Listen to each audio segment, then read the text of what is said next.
Hi, this is Lucia with The Art of Love, and this week I would like to talk about if and when you should have the talk. You know what I'm talking about. And this podcast is directed towards women. Why, you may ask? Well, I don't know about you, but I've never heard a guy say, "When should I have the talk?" Guys they just don't say that. Whereas I've heard almost every woman I know, plus the people that write in, asking, "When should I have the talk?" So I'm going to read a brief email, and then we're going to figure out when to have this talk. Okay, so she says, "I've been dating this guy for about 4 months. At first, he was doing all the right things in terms of helping me to feel happy and confident in our present and our future. However, now I feel like he's being a bit cool and distancing himself. I'm feeling very hurt, let down, and neglected." Uh-oh, someone's in trouble. "He didn't contact me on Saturday, and there's been a definite temperature cooling change in how he treats me. I feel like I need to have a conversation with him to understand how he's feeling and what he wants, and to communicate that I'm hurt, let down, and neglected. I think that without talking to him directly, I'm condoning his behavior, and I'm not letting him know that I need him to be different with me if it's going to work out. What should I do?" So if you've heard any of my other podcasts, you know that I talk a lot about interest level. And the thing is, you cannot make a man more interested in you by not approving of or not condoning his lack of interest.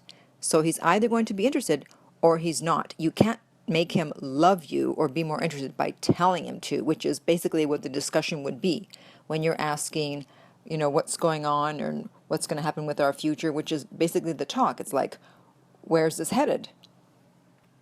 So you have to raise his interest level. You have to build attraction, and then you have a talk. But the funny thing is, by that time, you won't need to have a talk because he'll be, quote unquote, behaving correctly. The higher someone's interest level is, the more they'll be doing the things that you want them to be doing without even having to say anything. And the lower their interest level is, the more you'll be doing the things that you don't want them to be doing, and you'll feel like you need to have the talk, but their interest level is already low, so having the talk is not really going to do anything except push them away. So think about how you initially attracted him.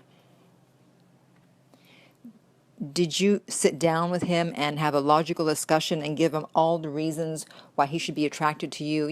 I'm beautiful, I'm intelligent, I'm classy, I'm a hard worker, I'm honest, I'm faithful, and so, I really think that you should fall for me. And then did he go, yeah, you're right, you're all those things, and those things are all good qualities to have in a woman, so, okay, yes, I will be attracted to you, and yes, you will be my girlfriend. No, that's not how it works. You can't talk someone into giving you more attention or treating you a certain way, just like you can't talk someone out of treating you a certain way. I don't believe it's ever a good idea to express anger or hurt or neglect over someone's behavior, because it is what it is. If anything, just take it as information. So you can certainly get upset in the privacy of your home or with your friends or family, but don't express it to the guy, because again, he's just giving you information as to what his interest level is. So if usually you saw each other every weekend and now you're not going to see each other this weekend, it's like, okay, someone, is he backing away or what's going on? So you just kind of file that away in your mind. You make a mental note.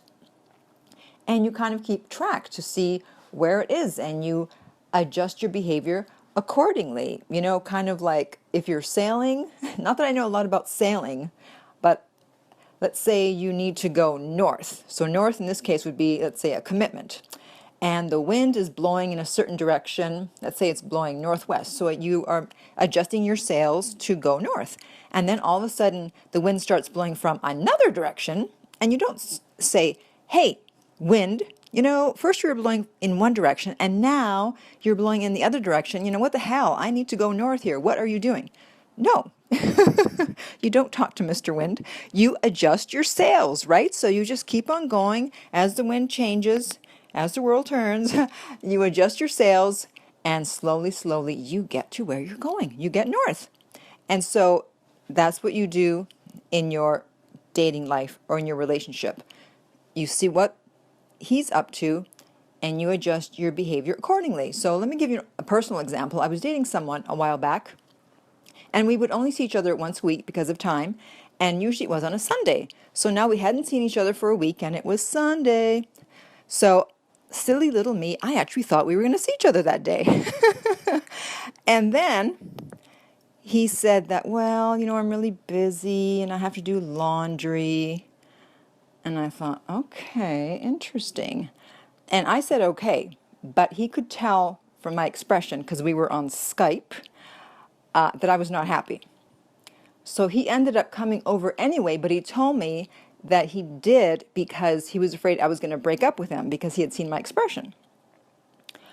And if he hadn't come over, actually, I just would have adjusted my behavior. I would have adjusted my sails, so to speak. And so instead of him being a priority, he would now be an option. I would have no longer expected to see him every Sunday. My attitude would have shifted to, you know what? I'll see you when I see you.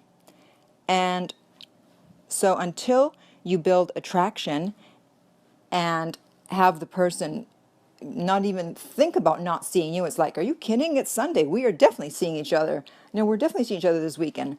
So all you can do is show up, be your best self, be happy, and be fun, which is what everybody is looking for in dating, yes?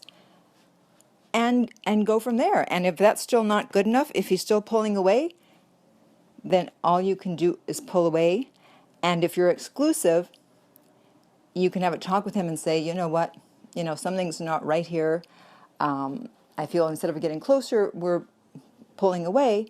So if it's going to be like this, that's fine. That's not a problem. But then in that case, I prefer not to be exclusive. So you can still see him, but now you're not going to be exclusive. And see what happens. Because sometimes people want to do the slow fade. So let them. You want to be with someone who wouldn't dream of seeing you as often as they could and would always rather see you than do their laundry. Okay, so if you have any questions or comments, please contact me at my website, theartoflove.net. Be sure to use the form on that site. If you're listening to this on iTunes, I would really appreciate it if you would rate and review the podcast. And finally, remember that love inspires, empowers, uplifts, and enlightens.